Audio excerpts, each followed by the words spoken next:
Hello friends, welcome back to my YouTube channel, that is Discourse on Law and Politics. So in today's video we are going to do a book review of this very famous book of the Constitution Law. You all have heard about the name of this book, that is written by Dr. Jane Pandey, and the name of the book is Constitution Law of India, and it has been published by the Central Law Agency. So let's see why this book is so much important and why it is most sold book of the India on the Constitution law, and why the students are preferring this book so much. Let's see. If you will open this book, you will find that this book is of 2022 edition, and this book price is 750 rupees. And the first time this book was written, it was the year of 1969. So you can see here the year in which this book was written. Now let's see the content of the book here. You all can see the contents of the book. The first chapter is about the Constitution of India. Second chapter is about the nature of the Indian Constitution. Third chapter is silent features of the Indian Constitution. Now you see very minutely. Now if you just see here, you can see that the very minutely they had discussed all the major features of the Indian Constitution. And usually the questions which are coming into the UP judiciary or other judiciary examinations, they are being asked like this one, and therefore it is very much a popular book. Chapter number 4 is about the preamble of the Constitution. You can see here that. Now let's see the another chapters which are there in the here. Chapter 6 is about the citizenship. So Article 5 to 11 has been discussed here, and you can see that all the things has been discussed very carefully with respect to the provisions of the Citizenship Act as well as the article of the Indian Constitution. So you can see here there's another one unit here, sub-unit here with respect to the Citizenship Act. So therefore the students are giving so much preference to this book. Now the another chapter 7 is about the Article 12 and 13. And now see here they have discussed about the origin and development of the fundamental rights, need for fundamental rights, judicial trends in the interpretation of part 3rd. So this is how you can see here. And now if you just see here that here you can see in this they have discussed about the Article 12, authorities, local authorities, whether the corporation is a state or not, whether government company is a state or not, unaided minority schools. And then they have discussed about the scope of Article 13 with respect to the judicial review. Then they have discussed about here doctrine of severability, doctrine of eclipse, post-constitution laws, what would be the effect of Article 13 on post-constitution laws, what is the meaning of the doctrine of lifting the will. So all these important doctrines has been discussed here. And then Article 14 to 18 has been discussed here with respect to right to equality. That is chapter number 8 here. Now let's see another chapter. This is how you can see that number of the subunits are given here with respect to right to equality.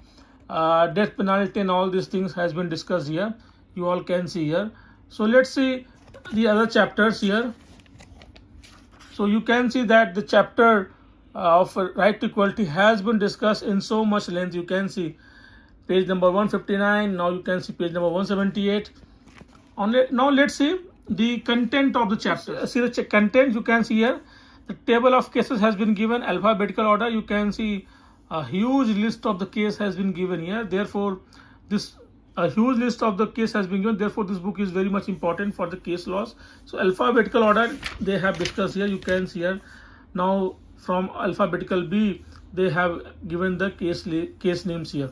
So this is very important book because lot of cases are there. Thousands of cases has been mentioned here. All these cases are important cases which you all can see here in this one. 9 here you can see right to freedom has been discussed from Article 19 to 22. You all can see here.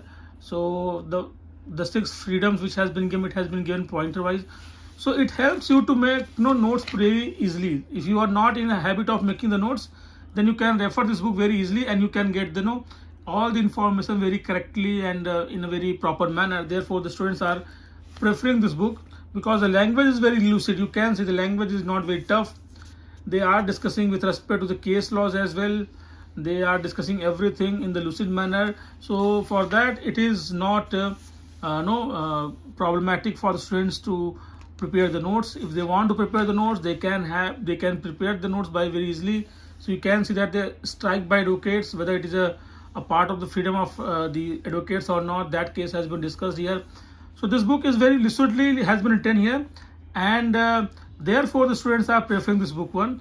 Now I am showing you some other parts of this book here, so that you can judge whether this book is good for judiciary or not, or for your LLB students. Now you can see the another chapter number 12. You can see here that it is with respect to this safeguards against arbitrary arrest and detention, article 22. So you can see that the provision has been discussed here very specifically, and then you can see the case laws which are given here. You can see Joginder versus State of UP. Then you can see the right to be informed of grounds of arrest. So these are the things which has been given with case laws. You can see footnote number here. Footnote number 2 has a case of State of MP versus Sobha Ram. So this is how you can see the cases, because you see even a chapter which usually we don't find much cases on that one, that chapter has also here lots of cases you can see in the footnotes, and therefore the students are giving so much preference to this book. Now let's see another chapter of this book. Now here I am in chapter number 29, which is with respect to relation between the union and the states. So it is about the article 245, which you can see here, and article 293 had been discussed.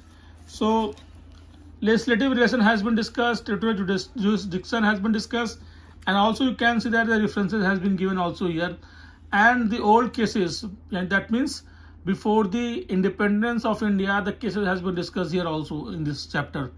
You can see here that the doctrine of pith and substance has been discussed here with the case laws, the State of Bombay versus FN Balsara, and you can see here that there is another case, Ishwari Kheted Sugar Mills versus State of UP. So therefore what you find that various doctrine has been discussed very beautifully with the case laws. Then you can see that the labor legislation, you can see here that the labor legislation has been discussed here. So the doctrines of legislative affairs has been discussed very categorically here. You all can see here in this book.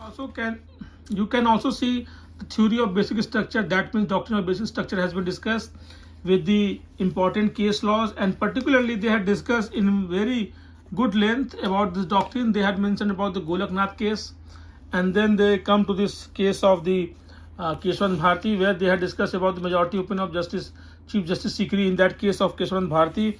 So this is how you can see that they had discussed at length about the basic structure doctrine. So that is how you can see that the languages are very simple, easy, very structured manner is there, and that is how you can find that this book is good one. But my dear friends, there is one problem which I am going to tell you with this book as well. Problem with this book is that if you are looking for research based writing, then it is not there. It is just for preliminary information, and it is very much basic books for the LLB students. So if you are looking for a very basic book for UPSC or judicial examination, then you can choose also this book. But I will suggest that there is another book which is also very good book. That is a book of Narendra Kumar, which is also has been reviewed by me on my YouTube channel. You can also refer that book. You can also buy, because that book is more updated than this book in certain matters of case laws. So, but however, this book is also very good one, and it is one of the most sold book. I hope that this video might have helped you for understanding the nature of this book and why you should have this book and why you should not have this book. With this hope, I'm just signing off this video. I hope that you will like this video. If you like, please like the videos and subscribe my channel for more such videos. Thank you for watching my YouTube channel, that is Discourse on Law and Politics.